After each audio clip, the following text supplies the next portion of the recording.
the only thing that we could serve Him faithfully is through the love of Him. No? Yun yung ating, sabi nga, force that push us to serve Him, no, faithfully.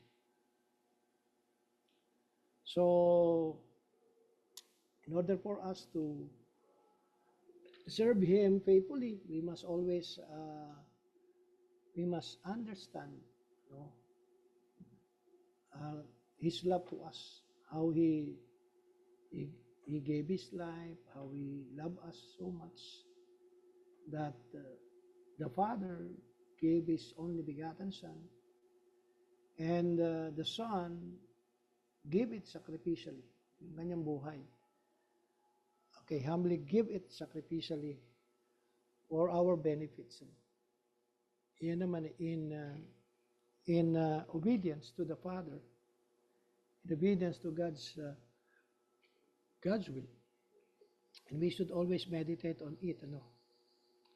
Christ died for us so that we might live for Him. Okay, so our union with Christ, no, our salvation, and union with Christ is about our salvation, cause us to become God's new creation, in which includes having a different view. Kaya kung babasahin ninyo yung verse 16, before, Paul knew Christ only in the flesh. So he knew Him as a human, but not God in the flesh. But suddenly, it changes when he met the Lord Jesus Christ at the way of Damascus. So it has it revolutionized his mind, his thinking about Him. So dati, ang pagkakilala lang niya is on the flesh. No, but when he encountered Christ in the way of Damascus and believed Him as the Lord and Savior, so nagkaroon ng pagbabago yung kanyang isip about Christ. Kaya sabi niya dyan sa verse 16 ng 2 Corinthians chapter 5, wherefore henceforth I know we no men after the flesh. Yea, though we have known Christ after the flesh, yet now, henceforth, know we Him no more. So, pero ngayon, sabi niya, hindi na ganun. No? Why? Because of his new relationship with the Lord Jesus Christ, his union with Christ. Therefore, if anyone be in Christ, he is a new creature. So, it gives us a new understanding about Him. It gives us a new thinking about Him. Okay, a new perspective about Him, a new view about Him because of the Scripture. So, yun sabi dyan. So, as believers, we are expected to truly love and adore the Messiah. Let us not serve Christ as unbelievers do. Serve Him how they want, where they want, how long they want. Okay? Have you forgotten about His wounds, His blood? Are the crown of thorns and the broken flesh no longer vivid in your minds? How about the words of scoffing by standards and the ridicule of a crucified? Do you still hear them? Do your eyes still see the cross before they gaze on the ministry? Do the words still ring in your ears? Do the words ring in your ears? This is my body, which is broken for you. May this be always fresh in our mind, or in your minds, in your hearts, as serve the Lord and others. And yet, there is one more thing, that Christ who died for you on the tree is the same as your everlasting Lord of glory. So always think of the love of Christ. Always think of our union with Christ that cause us to have a new understanding about Him. Okay? As His ambassadors. So pag sinabing ambassador, representative, ano? Ang ambassadors is a representative of one nation to another nation. So, ibig sabihin, the Lord has given us a privilege to represent Him in this world. Kaya sabi sa verse 18 at saka 19, and pakibasa nga ni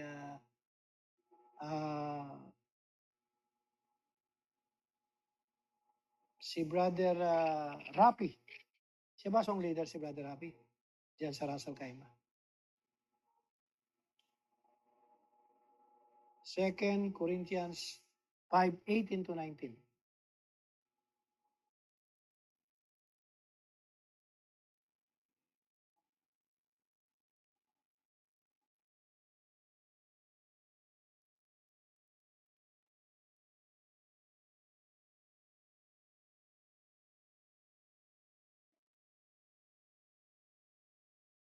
Reconciling the world unto himself, not imputing their trespasses unto them, and hath committed unto us the word of reconciliation. So, thank you very much, Brother Rapi. So, ang sabi diyan ay He has given us the ministry of reconciliation. So, we are ambassador of God who wanted to reconcile men to Him. So, we are ambassadors of Him. Ang sabi diyan sa verse, sa verse 20, now then, we are ambassadors for Christ. We are ambassadors for Christ. We are God's representative in this unbelieving, darkened world. So, kaya mahalaga na maipakita natin yung liwanag sa buhay natin.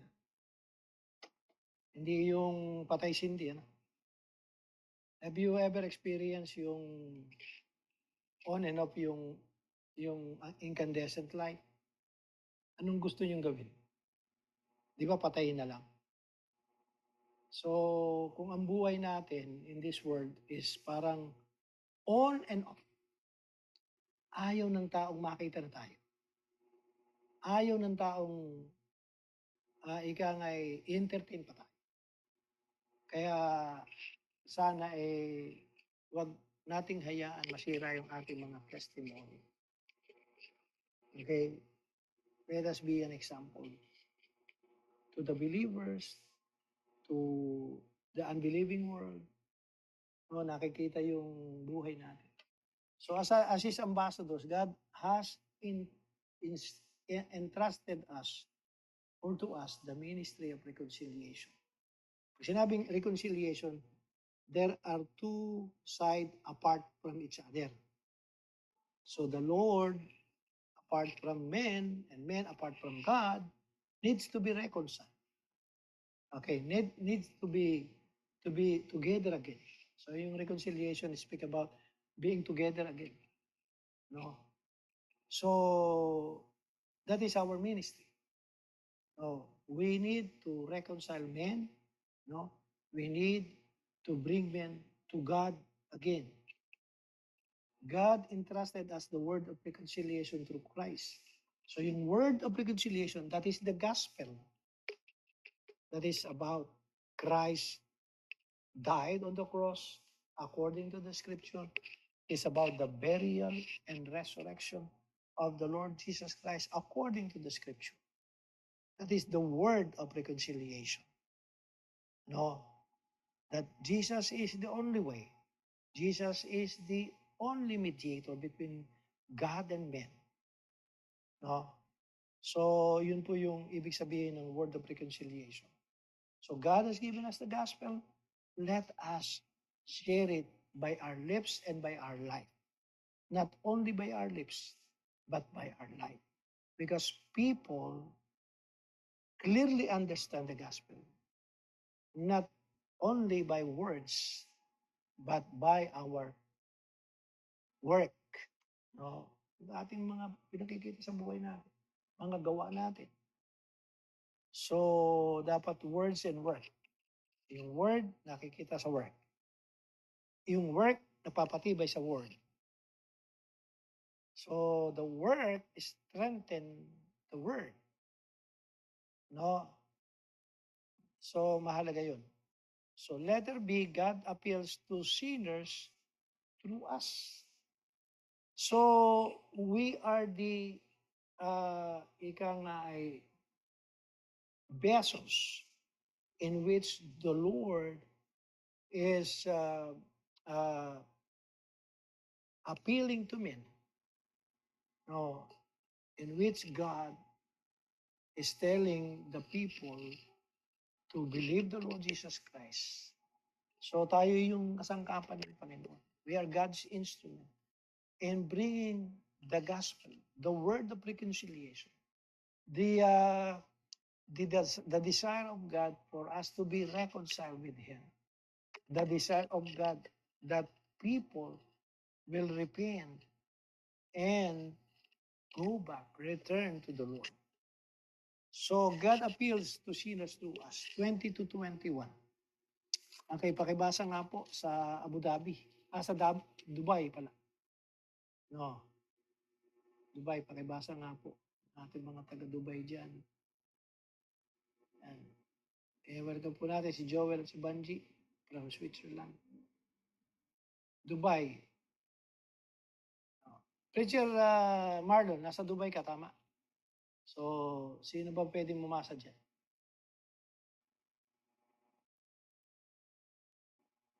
Okay. Sa Dubai, kay Preacher, okay.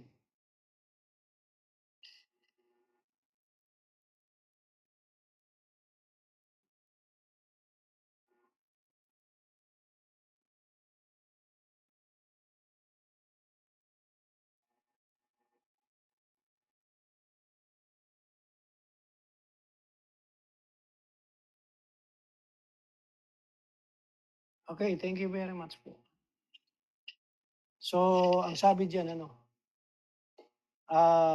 we are God's instrument in appealing to people, in telling people, this is what God has done for you. This is God wants God for you to be. He wants you to be righteous. But your righteousness will be in Christ only. So, yun po yung ibig sabihin. So, every gospel ministry is a proof of God's love to men. Okay. Question, what is the reason why you want to minister to? Okay, bakit ba gusto mong maging tagapaglingkod ng Panginoon? Ano bang dahilan natin? Okay. Our reason should be that God loves the people all over the world. And we must minister to them. We must share to them the gospel of the Lord Jesus Christ. We must share to them the word of reconciliation. Okay? So, therefore, we must have the heart of God wherever we share the gospel. Unless we have this heart of God, the heart that He wanted all people to be saved. He wanted that all people should come to repentance. So, we must have the heart of God wherever we share the gospel. Kailangan we have a compassionate heart as the Lord Jesus Christ manifested in His earthly ministry. So, kailangan na tayo magkaroon ng isang puso na talagang aawa sa mga kaluluwa. No, ano bang iniisip niyo pagka nakakikita kayo ng mga, ito sa Pilipinas, marami nagrarugby, batang-bata, mga 10, 9 years old, 11, kita niyo may plastic na hawak. What are you thinking? What comes in your mind when you see people or young people like that? Okay? Are we praying for them? Do we have the heart of Christ that someday we will talk to them and lead them to Christ? So, ano kaya ang ating iniisip?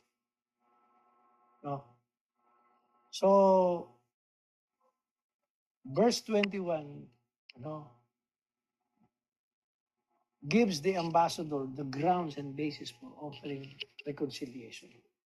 And the reason is that Siya, si Jesus, sabi diyan, no sin, but made sin for us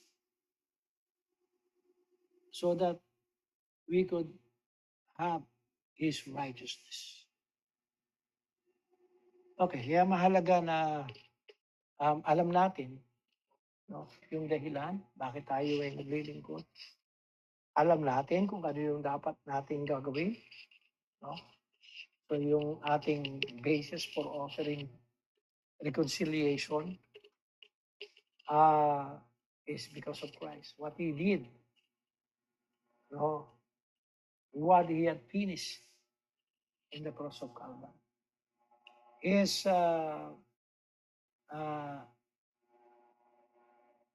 propitiation. He is our propitiation. So kaya mahalaga po na maintindihan natin that our ministry is to share the gospel of the Lord Jesus Christ. To tell people about God's plan of reconciliation, yung panunumbalik sa Kanya. And the only thing that we could be back to Him is through the Lord Jesus Christ.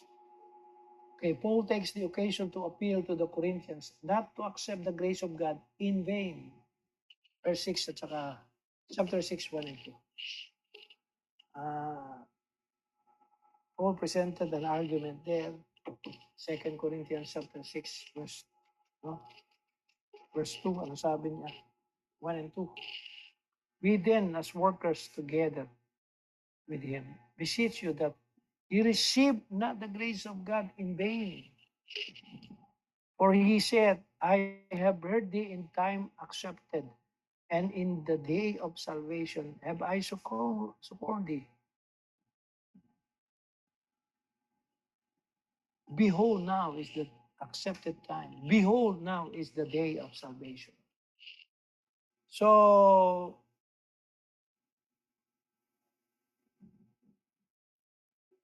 we must always, bear in mind that people will see the grace of God. No? Yung biyaya ng Panginoon. Yung favor ng Panginoon. Okay. Do not accept the gospel being presented by the false apostle among you. Sabi sa verse 11:4. No? In this view, seeks to serve as a warning regarding the urgency of accepting the gospel. So yung verse 2, nasasabi yan na, ito na. I'm giving you the word. I'm giving you the opportunity. Okay, grab it. Don't delay it. Okay, don't procrastinate. No, so it might be the end, and He will close the door for you to come in.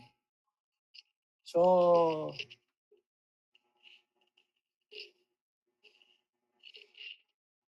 yung mga taga-Corinto, they all called them to be saints. But He has given him warning to bear fruit. Okay, we are asking God. God is asking us to take the privilege and opportunity. No, if ever there is someone here sa ating mga nakikinig that you are not yet sure. Okay, you are not sure yet about your salvation. Okay, come to Jesus and accept Him. So,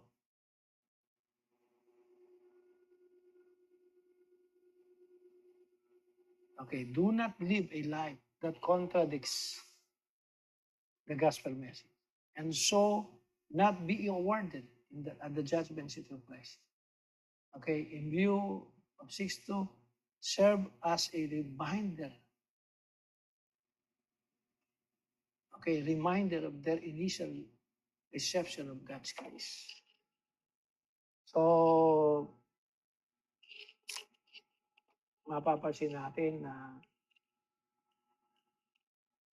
ang gusto ng Panginoon, kung ano yung sinasabi ng gospel, nakikita sa buhay natin. we want to be rewarded and recognized in the judgment seat of Christ. So let us have a good understanding of His gospel, of the word of reconciliation. Okay? So we must always see to it that one day we will see Him and we will receive from Him the reward that is due to us. Kaya tayo po'y magtapat, mga kapatid. Tayo po ay maging honest. Magkaroon tayo ng tunay na layunin kung bakit tayo may ministry. Bakit natin ginagawa ang gospel ministry? Okay, God's minister must be careful to safeguard the credibility of their ministry. 3 to 10. Pakibasa nga natin, Preacher Dudu. Verse 3, si Brother Joel, verse 4 ng 2 Corinthians chapter 6. Si Brother Benji Kabatik, 5 and 6. Okay, pakibasa nga. Verse 3, si Brother Dudu. Preacher Dudu.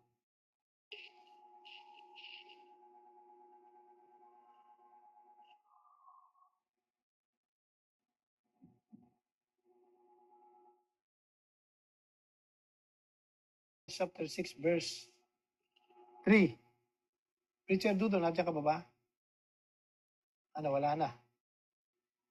Wala na si Preacher Dudu. Si Brother, Preacher Dudu, are you there?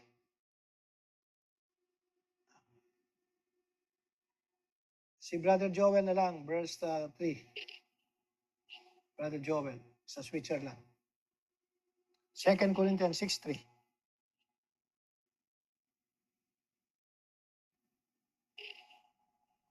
Giving no offense in anything that the ministry be not blame. Okay, But thank you very much. Hanggang doon lang, Brother Joseph. So, giving no offense. Ibig sabihin, stumbling block. Okay. Blockage. No? So, sabi dyan, huwag tayong magbigay ng ika nga ay hadlang or ikatitison or hampering the growth of any believer. So, yun ang ibig sabihin ng offense. Okay. It is hampering the growth of a believer. So, mahalaga na mga kapatid, we must never do anything that would disgrace the ministry. Ibang mapupulaan ang ating ministry. May maingat tayo. Mga pastor, no? mga preacher. So, huwag natin hayaan mapulaan yung ministry. So, pwede ang mga tao ay magsalita ng kung ano-ano. Pero hindi naman maniniwala yung mga tao kung mali at hindi totoo yung sinasabi. Sabi ko nga sa inyo, been here for ilang years na rin dito sa San Nicolas. 88. Hindi, 89. 36 years na dito ako sa San Nicolas. At praise the Lord dahil there are times na dumating, merong nagkakalat dito sa Nicolas, sa barangay na hindi daw pastor ng Baptist, nagmumulestya. Sino ba yung pastor ng Baptist? Ako yun eh. So, sabi ng Kapitan Narcy, uy, kilala ko si pastor, huwag ka nagsasalita ng ganyan. Kilala ko yun. Hindi totoo yung sinasabi mo. So, sinaway siya ng Kapitan. Salamat dahil sa itong nakaraan, Tuesday yata yan. Somebody called me from the barangay na, Pastor, sorry po, kasi hindi po kami nakadalo nung Sunday. Nakakuha po, nawaglit po sa isip namin. Nasabi po sa amin, kaya po nawaglit. Pero pupunta po kami. Ngayon, pupunta raw sila. So, anong pastor, anong ibig mong sabihin? Alam nyo, napakahalaga na wag nating hayaan madungisan ang gospel ministry. No, wag nating hayaang madungisan. Wag natin hayaang mahamper ang mga tao na makilala si Jesus. I remember the time, may problema sa barangay. Sabi ng Kapitan Nursing, Pastor, ikaw na nga mag-resolve dyan. Pinapunta sa akin dito yung, may mga utang-utang kasi. Pinapunta ba naman sa akin, Pastor? Sabi ko, Kapitan, hindi ako kapitan ng barangay, ikaw. Ano sa akin pinapunta yun? Hindi, pray mo, Pastor, yan. Mga yan. Okay. Alam nyo, anong ibig ko sabihin? Ang ibig ko sabihin, let us be a good testimony. No, sabi dito ni Saint Paul, giving no offense in anything.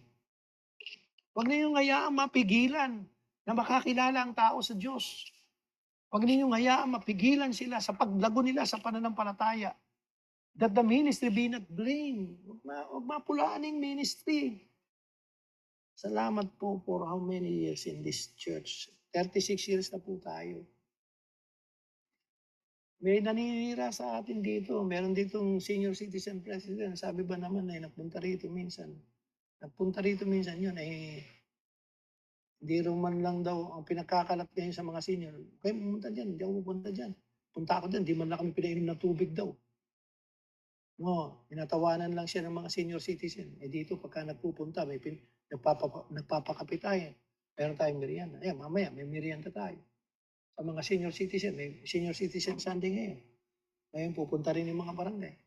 So meron tayong kape, meron tayong biscuits. So walang maniwala sa kanya. So alam ninyo, napakahalaga po na as a minister of the gospel, be careful to safeguard the credibility of the ministry. Be careful, no? Let us be credible in whatever we told them. Nung araw, every time may anniversary, narito pa si Pastor Ben noon. Anong ginagawa natin? Pastor Ben, nagbibigay tayo ng trust fund sa barangay, naglilinis tayo sa barangay. Some of you siguro nakasama pa sa paglilinis ng kanal. Naglilinis po kami ng patubig dito. Noong araw, bago mag-anniversary. Meron kaming laging commitment na bago tayo mag-anniversary, maglilinis tayo sa barangay. Sasabihan ko si Kapitan, maglilinis kami ng mga, nilinis namin yung patubig ng araw.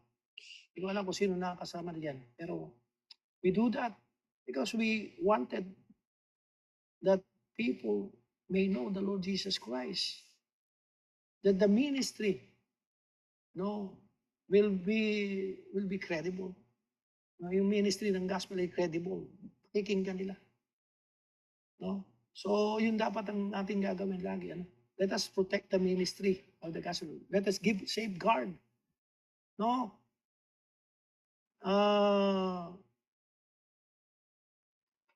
Araw nung 25 years anniversary, silver anniversary ng church. Karon kami dito, 25 days evangelistic night. 25 days yun. Gabi-gabi, 25 days. So, punta ako sa barangay, nakiusap ako, pwede ba makagamit ng trompa ninyo? Mag-a-announce lang ako sa barangay na merong anniversary ang baptist. Gusto nilang, mag-i-invite lang ako kasi 25 days yun. Punta ako sa barangay, sabi niya, sige po, Pastor Rempo. Nag-announce ako sa barangay. Ginamit ko yung trompa ng barangay. So, they are open. Okay? Hindi yung napupulaan tayo. So, dapat ganun ng ministry. Dapat kayong mga preacher, mga pastor. Yung bang tayo ay kinakikitaan ng magandang halimbawa. Ngayon, papasalamat tayo sa Panginoon. May bagong pasok na bata rito. Anak ng ng firewoman dito sa Bulacan. No? Nag-invite lang tayo. Sabi na, pwede ba kayo fire drill dito? Kung nakita yung eskwela, sabi niya, Pastor, papasok namin. So, yun. be a good testimony in the community. O, wag tayo magpakita ng ika nga ay bad testimony. Ibang people will say, okay yung mga nadyan. Dito nga, alam ni TJ yun. TJ, yung mahal na araw yun. Papasok na yata. Si TJ ba? Ikaw ba driver ng TJ? Ikaw ba driver? Si TJ yata driver ng Canter.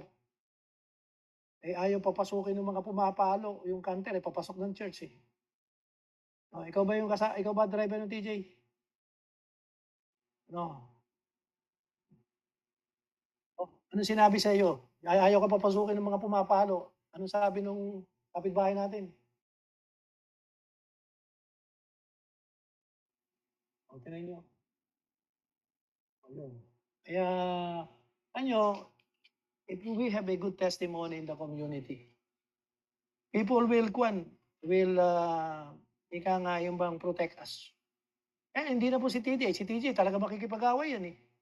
Kilala ko na yung anak ko na yan. Ayaw ko lang sabihin, pati ko kinakatalon yan. Pero pinabait ni Brother Bernard yan. Si Brother Bernard at Atibo. No, pinabait mo yata, Brother Bernard eh. Kasi kung kasing ulo kayo, makasing ulo kayo, ano.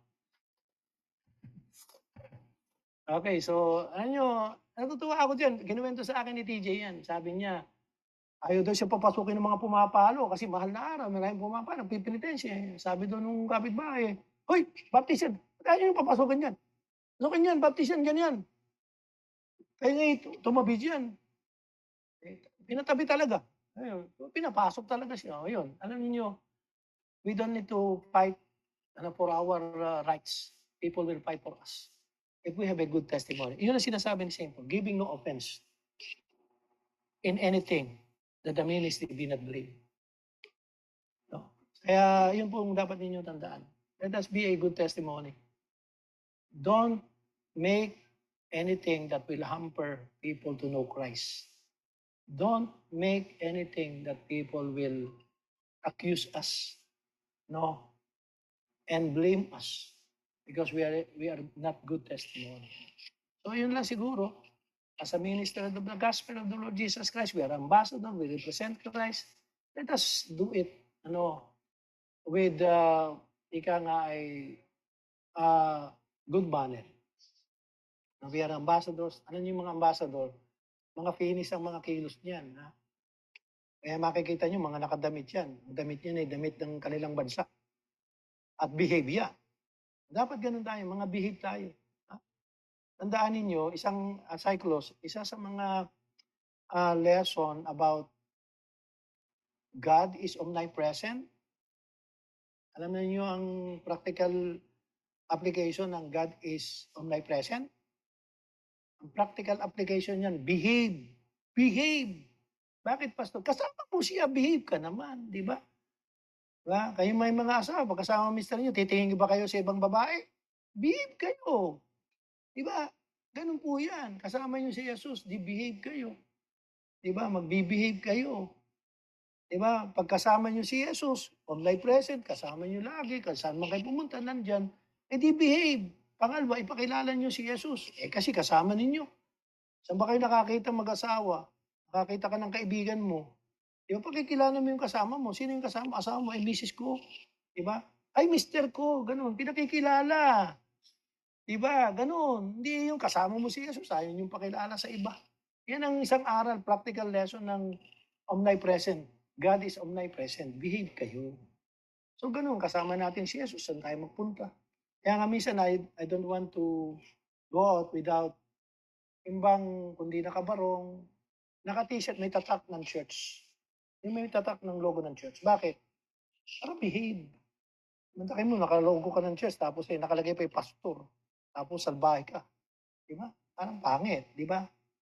Nakabarong ka, tapos ugali mo, magaspang. Di ba?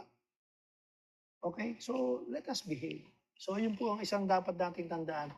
If we want to have a good ministry, let us behave. Let us not give any offense. for the ministry of the gospel. Huwag ninyong hayaan mapulaan tayo. Hindi, ika ngay tayo po ay makilala na tayo po yung mga taong ika ngay talagang si Yesu Cristo ang ipinapangaral at tayo po ay nakikilala dahil sa mabuting gawa. No? Kaya salamat sa Panginoon. For how many years? 36 years na tayo. In the first 5 years ng ministry dito sa San Nicolas, walang gustong maniwala sa atin. Walang gustong pumasok sa church. Walang gustong pumunta sa church. Pero ngayon, yung iba hindi mo na inimbitahan, pumupunta pa. No, lalo na po nung magkaroon ng baha-baha, di namigay lang po tayo. Meron lang akong pinapunta na ilan. Abay, sumama pa yung iba, puntahan pa. No? So, ang ibig ko sabihin, because of our good works, the Father is glorified. No? And nakita yung kalooban ng Panginoon. Nakita nila yung ating kabutihang loob. Eh di open silang makinig ng gospel. So open, open. Ano nyo, ang habol lang po natin dyan, ano? Yung ating good work sa kanila, magbigay sa kanila ng kaisipan na yung ba pumunta sa church, tapos makinig ng gospel. No, yun po yun eh. Kahit man hindi sila tumanggap, pero yung makapakinig sila ng gospel isang araw, the Lord will talk to them and they will be saved. No, they will accept the Lord Jesus Christ as their personal Savior and Lord. So yan. Kaya mamaya ang sabi lang sa akin, mga 20-30 ang pupuntang senior. Dito kasi, pagka nabalitaan, saan kayo pupunta? Sa Baptist pwede bang sumama dyan? Yun ang nangyayari dito nakitang may papunta. Nakitang may dala. Saan magaling ngayon? Sa Baptist. Pwede bang magpunta doon? Mga nag-uweting nga dito Pupunta rito nakakita ng mga siguro tumataya sa uweting na may bit-bit-bit mamaya pupunta. Pastor, o ano? Pwede mo ba makahingi ng ganun? No, wala naman ako magawa. Oy, meron pa tayo dyan. Sige, bigyan mo na to. No, kala ko iaalokin ako ng buwan ano bang taya mo, pastor? No, yung pala hihingi ng relief. Hindi pala yung ako itatanong kung anong taya ko. Yung pala, pastor, baka meron pang relief dyan. Baka may bigas pa kayo dyan. Kaya ako naman, natutuwa na ako sa ganun. Kasi kung iisipin ko yung mga first 5 years ng Christian Baptist sa San Nicolas, walang gusto magpunta rito Wala. Walang gusto makipag-usap sa atin. No, pero after these years, after how many years, bakit pastor? Kasi ayaw natin na ang gospel ministry ay magkaroon ng pula. No, ayaw natin.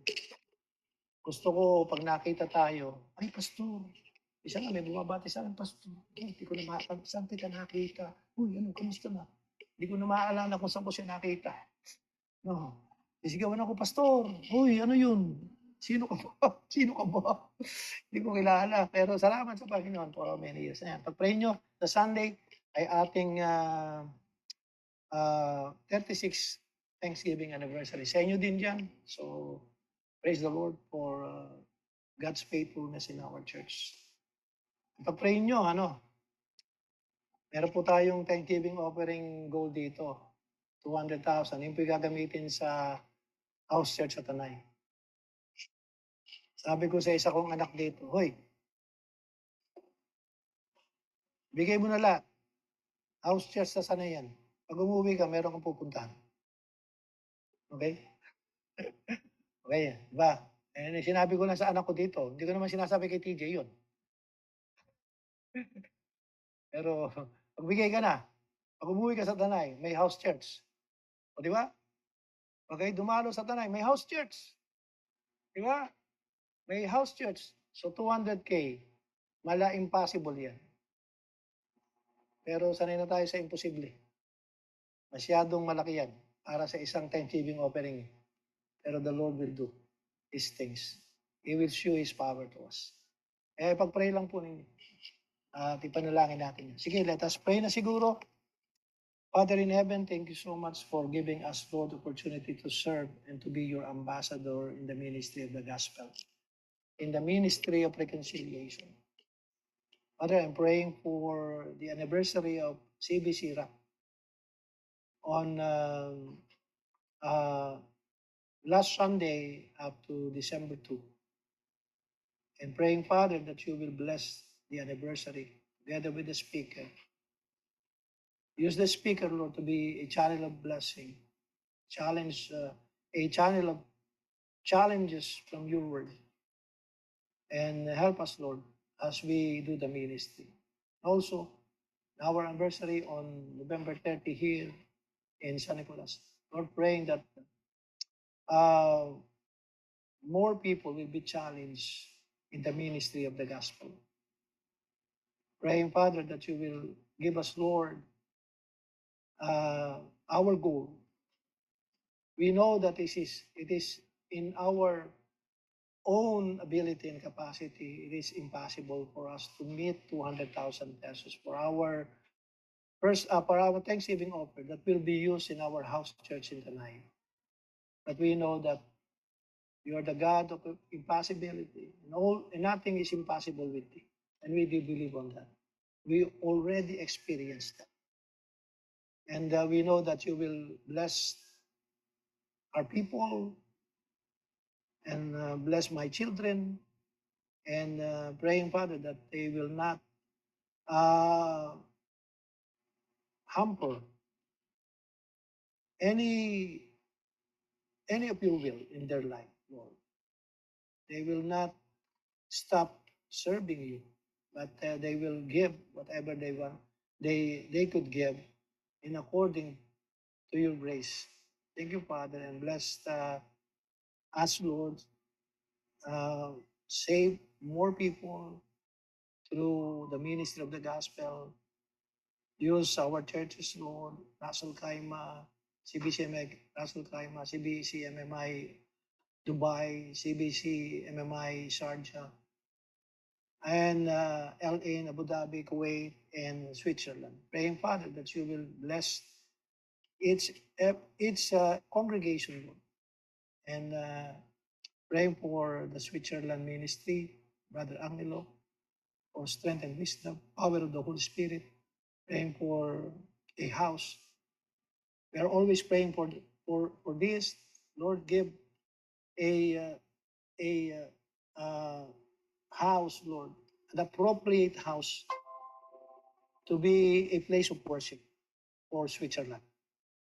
And pray that you will bless the family of Richard Angelo, Brother Benji Kabatik also in Kuwait, and Preacher Dudu in Naga. Bless each and every preacher. Thank you so much, Father. All these things I pray in the name of our Lord and Savior Jesus Christ. Amen. Okay, salamat po. God bless.